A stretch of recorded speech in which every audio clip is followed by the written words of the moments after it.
Émile Cioran, conversación con Fernando Savater. Aparecida bajo el título Escribir para despertar en el diario El País del día 23 de octubre de 1977.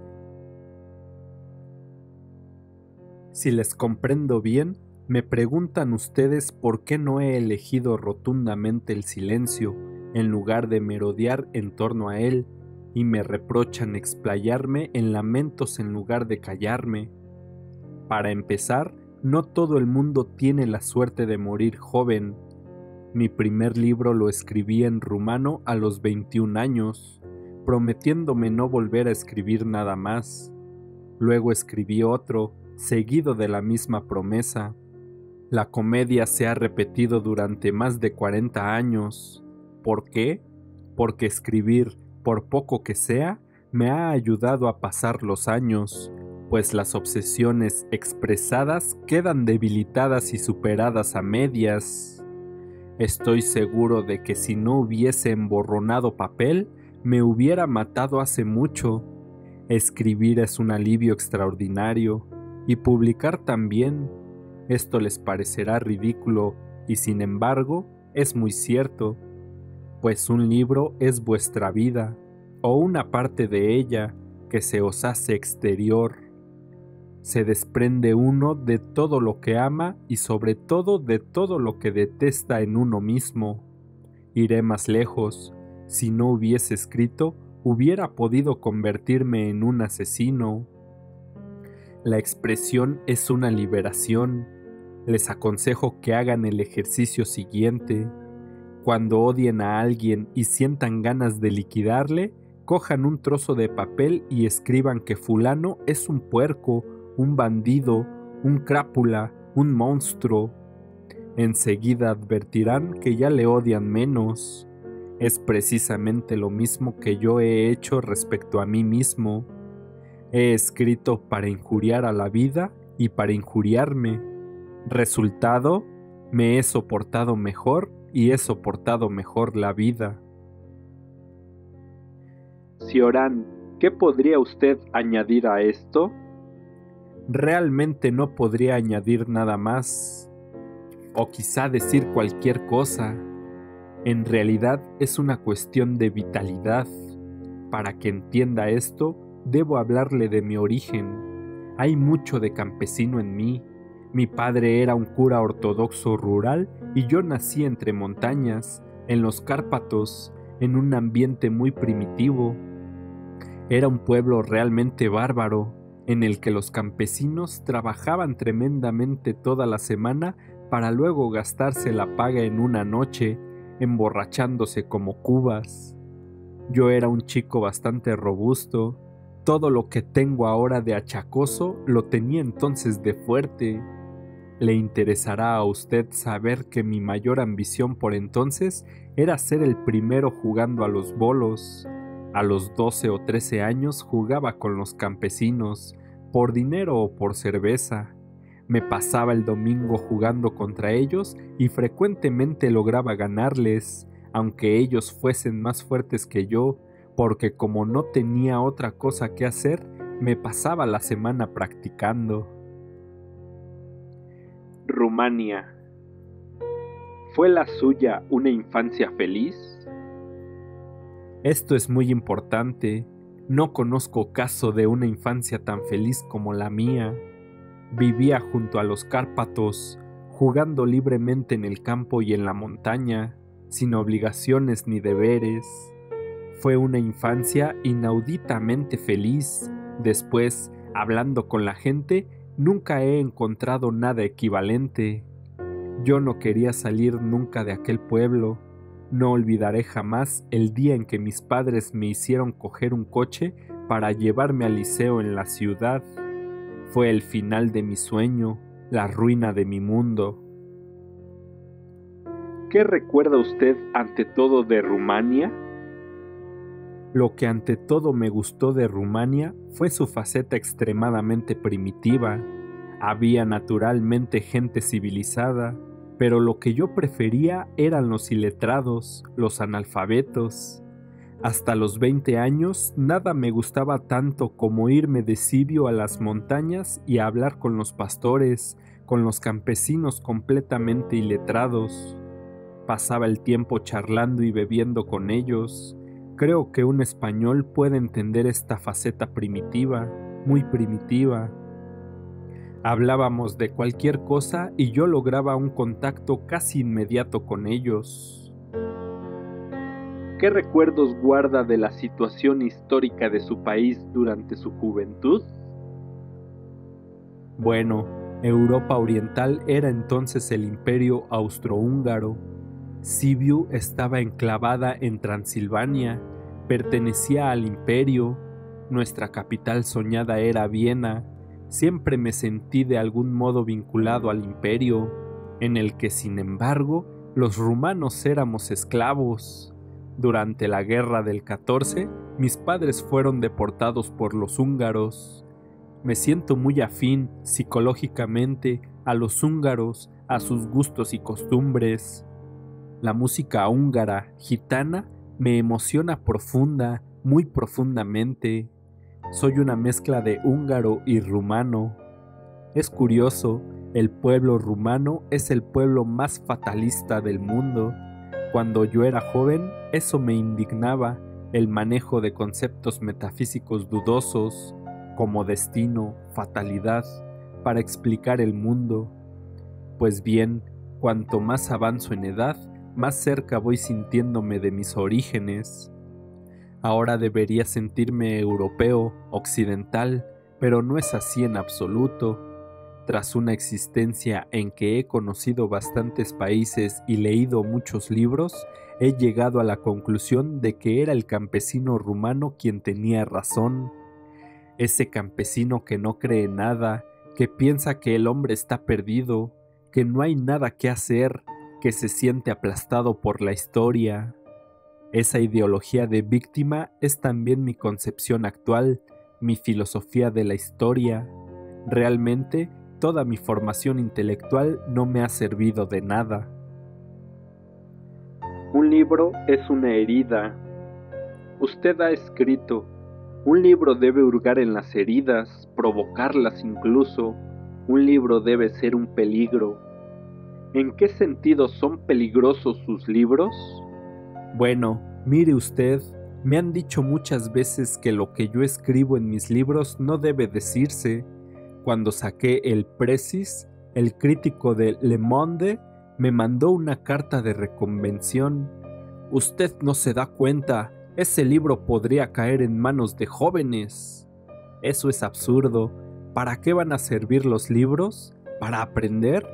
Eso no tiene ningún interés. Para eso no hay más que ir a clase. No, yo creo que un libro debe ser realmente una herida. Debe trastornar la vida del lector de un modo u otro. Mi idea al escribir un libro es despertar a alguien, azotarle. Puesto que los libros que he escrito han surgido de mis malestares, por no decir de mis sufrimientos, es preciso que en cierto modo transmitan esto mismo al lector.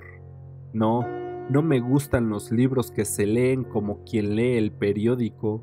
Un libro debe conmoverlo todo, ponerlo todo en cuestión. ¿Para qué? Bueno, no me preocupa demasiado la utilidad de lo que escribo, porque no pienso realmente nunca en el lector.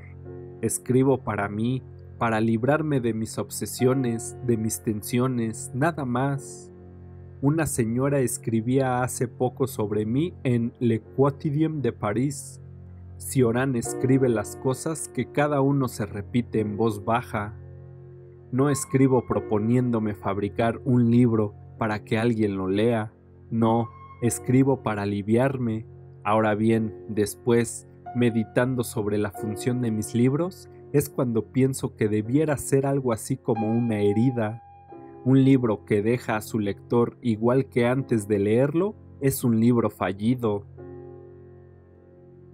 En todos sus libros, junto a un aspecto que podríamos llamar pesimista, negro, brilla una extraña alegría, un gozo inexplicable pero reconfortante y hasta vivificador. Es curioso esto que usted me dice, me lo han dicho muchos. Verá, yo no tengo demasiados lectores, pero podría citarle casos y casos de personas que han confesado a algún conocido mío. Yo me habría suicidado si no hubiera leído a Cioran. Así pues, creo que tiene usted mucha razón. Creo que la causa de esto es la pasión. Yo no soy pesimista, sino violento. Esto es lo que hace vivificante a mi negación. En realidad, cuando antes hablábamos de heridas, yo no entendía eso de un modo negativo. Herir a alguien no equivale en modo alguno a paralizarle. Mis libros no son depresivos ni deprimentes, de igual forma que un látigo no es deprimente. Los escribo con furor y pasión. Si mis libros pudiesen ser escritos en frío, eso sería peligroso, pero yo no puedo escribir en frío. Soy como un enfermo que se sobrepone febrilmente en cada caso a su enfermedad. La primera persona que leyó el Breviario de Podredumbre, aún en manuscrito, fue el poeta Jules de Supervielle, o algo así. Era un hombre ya muy mayor, profundamente sujeto a depresiones, y me dijo: «Es increíble lo mucho que me ha estimulado su libro. En ese sentido, si quiere usted, soy como el diablo, que es un tipo activo, un negador que hace marchar las cosas». Aunque usted mismo se ha encargado de deslindar su obra de la filosofía propiamente dicha, Verbigratia, la carta prólogo que precede a mi ensayo sobre Cioran, no es en modo alguno arbitrario encuadrarle dentro de esas actividades diversas, autocríticas, que ocupan el lugar vacante de la filosofía tras el final de los grandes sistemas decimonónicos. ¿Qué sentido tiene aún la filosofía, Cioran? Creo que la filosofía no es posible más que como fragmento, en forma de explosión. Ya no es posible ponerse a elaborar capítulo tras capítulo en forma de tratado. En este sentido, Nietzsche fue sumamente liberador. Fue él quien saboteó el estilo de la filosofía académica, quien atentó contra la idea de sistema. Ha sido liberador porque tras él puede decirse cualquier cosa. Ahora todos somos fragmentistas, incluso cuando escribimos libros de apariencia coordinada. Va también con nuestro estilo de civilización. También va en ello nuestra honradez. Nietzsche decía que en la ambición sistemática hay una falta de honradez. Sobre eso de la honradez voy a decirle algo. Cuando uno emprende un ensayo de 40 páginas sobre lo que sea, comienza por ciertas afirmaciones previas y queda prisionero de ellas. Cierta idea de la honradez le obliga a continuar respetándolas hasta el final, a no contradecirse.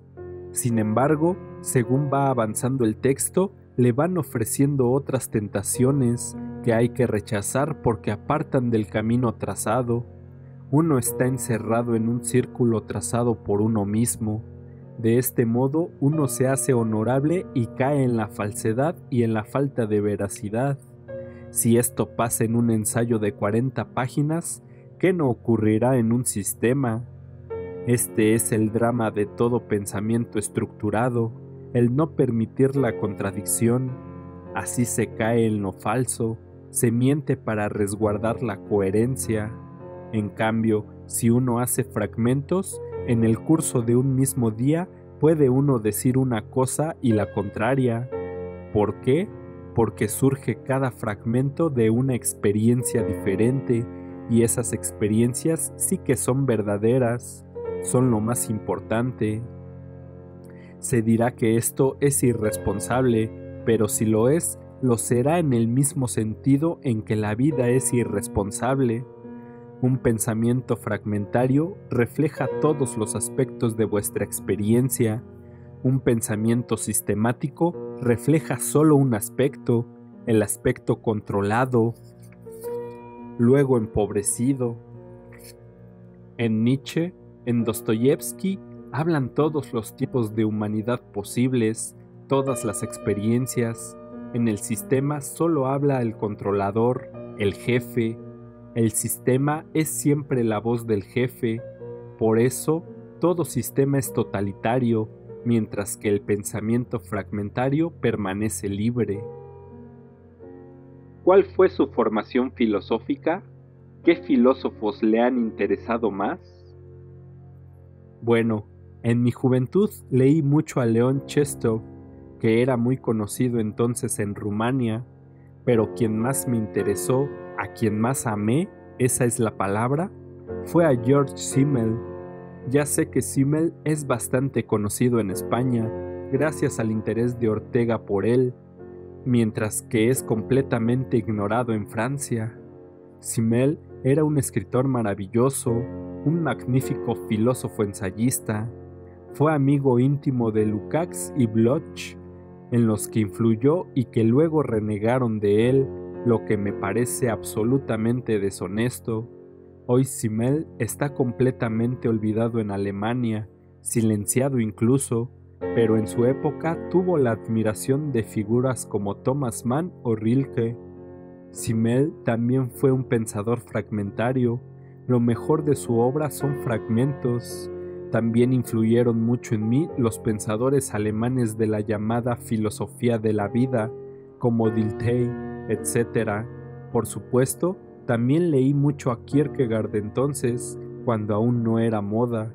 En general, lo que más me ha interesado siempre es la filosofía confesión. Lo mismo en filosofía que en literatura, lo que me interesa son los casos, aquellos autores de quienes puede decirse que son casos en el sentido casi clínico de la expresión. Me interesan todos aquellos que van a la catástrofe y también los que logran situarse más allá de la catástrofe. No puedo admirar más que aquel que ha estado a punto de derrumbarse. Por eso amé a Nietzsche o a Otto Weininger, o también autores rusos como Rozanov, escritores religiosos que rozan constantemente la herejía, tipo Dostoyevsky. No me marcaron los autores que son solamente una experiencia intelectual, como Husserl.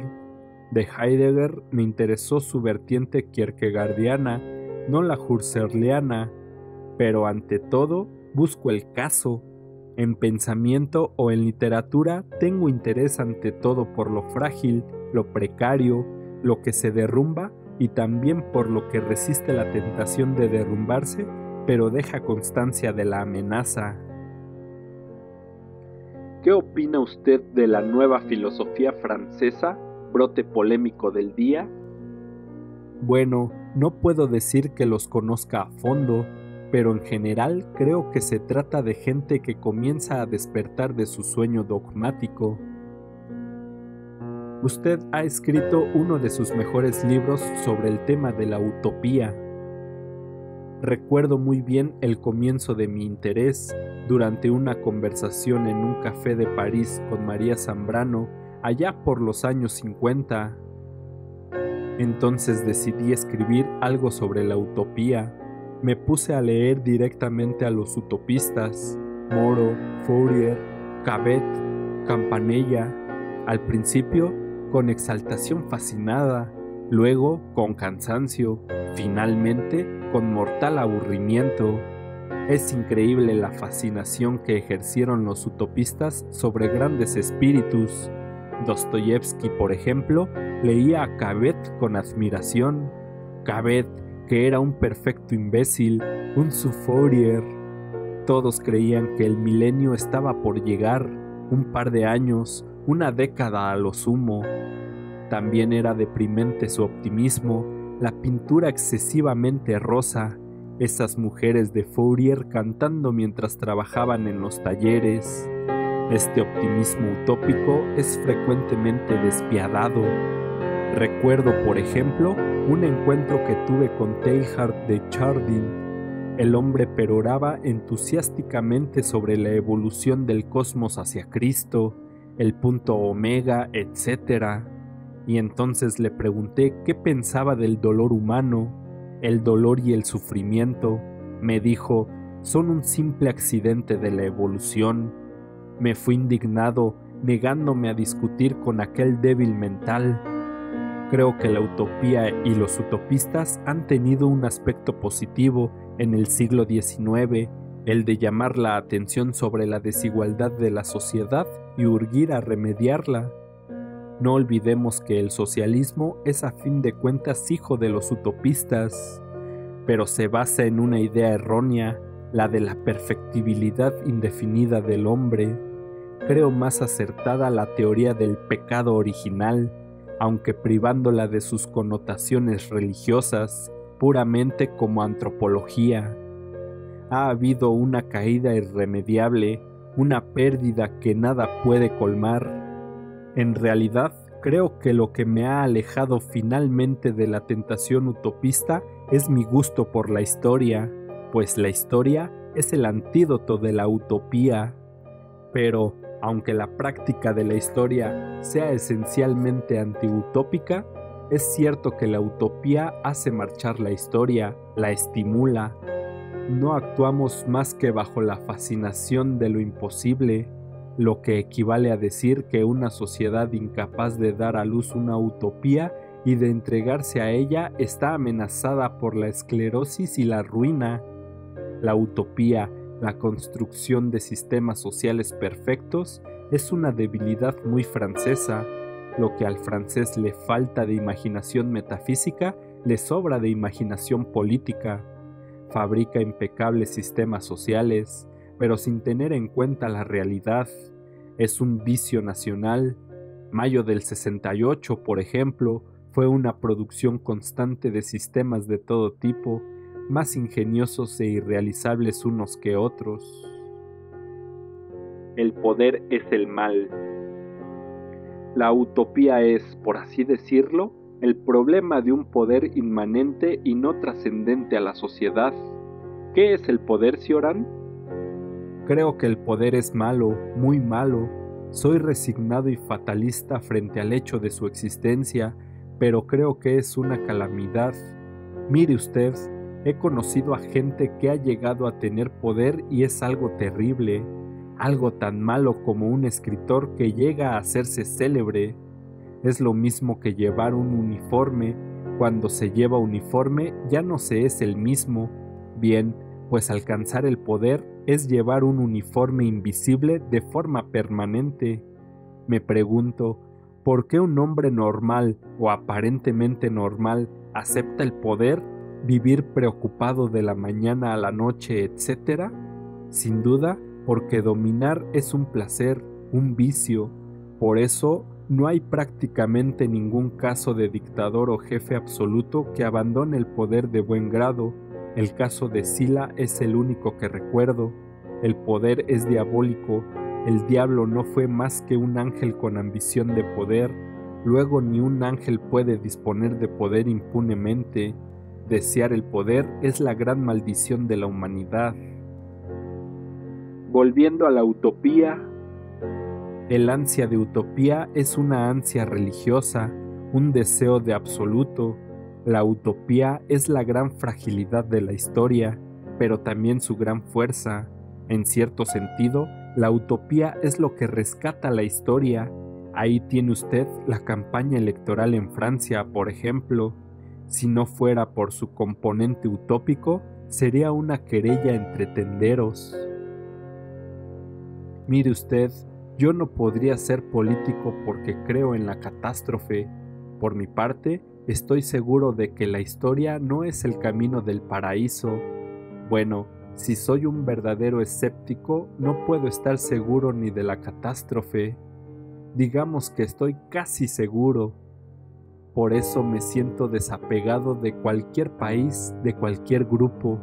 Soy un apátrida metafísico, algo así como aquellos estoicos de finales del Imperio Romano, que se sentían ciudadanos del mundo, lo que es una forma de decir que no eran ciudadanos de ninguna parte.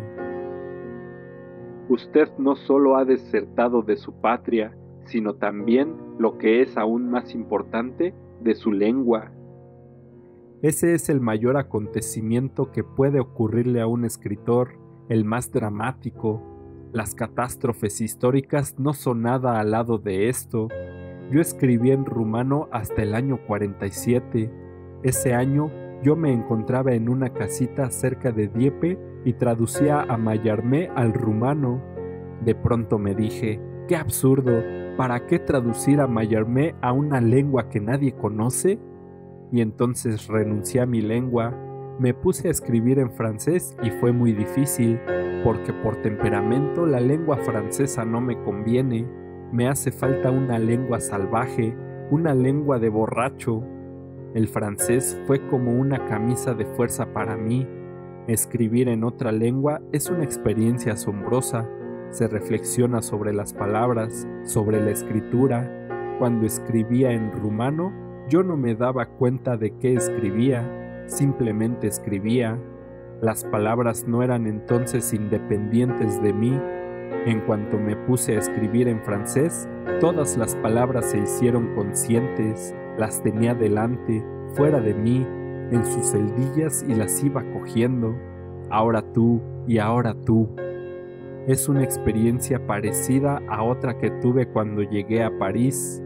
Me alojé en un hotelito del barrio latino y el primer día, cuando bajé a telefonear a consejería, me encontré al encargado del hotel, su mujer y un hijo preparando el menú de comida. Lo preparaban como si fuese un plan de batalla. Me quedé asombrado. En Rumania yo había comido siempre como un animal, bien, pero inconscientemente, sin advertir lo que significa comer. En París me di cuenta de que comer es un ritual, un acto de civilización, casi una toma de posición filosófica. Del mismo modo, escribir en francés dejó de ser un acto instintivo, como era cuando escribía en rumano, y adquirió una dimensión deliberada, tal como dejé también de comer inocentemente. Al cambiar de lengua, liquidé inmediatamente el pasado, cambié totalmente la vida. Aún hoy, sin embargo, me parece que escribo una lengua que no casa con nada, sin raíces, una lengua de invernadero. Cioran, usted ha hablado frecuentemente del hastío. ¿Qué papel ha desempeñado en su vida el hastío, el tedio? Puedo decirle que mi vida ha estado dominada por la experiencia del tedio. He conocido ese sentimiento desde mi infancia. No se trata de ese aburrimiento que puede combatirse por medio de diversiones, con la conversación o con los placeres, sino de un hastío, por decirlo así, fundamental, y que consiste en esto: más o menos súbitamente en casa o de visita o ante el paisaje más bello, todo se vacía de contenido y de sentido. El vacío está en uno y fuera de uno. Todo el universo queda aquejado de nulidad. Ya nada resulta interesante, nada merece que se apegue uno a ello. El hastío es un vértigo, pero un vértigo tranquilo, monótono. Es la revelación de la insignificancia universal, es la certidumbre llevada hasta el estupor o hasta la suprema clarividencia de que no se puede, de que no se debe hacer nada en este mundo ni en el otro, que no existe ningún mundo que pueda convenirnos y satisfacernos. A causa de esta experiencia, no constante sino recurrente, pues el hastío viene por acceso, pero dura mucho más que una fiebre, no he podido hacer nada serio en la vida. A decir verdad, he vivido intensamente, pero sin poder integrarme en la existencia. Mi marginalidad no es accidental, sino esencial. Si Dios se aburriese, seguiría siendo Dios, pero un Dios marginal. Dejemos a Dios en paz. Desde siempre, mi sueño ha sido ser inútil e inutilizable. Pues bien, gracias al hastío he realizado ese sueño. Se impone una precisión. La experiencia que acabo de describir no es necesariamente deprimente, pues a veces se va seguida de una exaltación que transforma el vacío en incendio, en un infierno deseable. Y mientras me dispongo a salir, Cioran insiste: no olvide decirles que solo soy un marginal, un marginal que escribe para hacer despertar. Repítaselo, mis libros pueden hacer despertar. Fin de la conversación.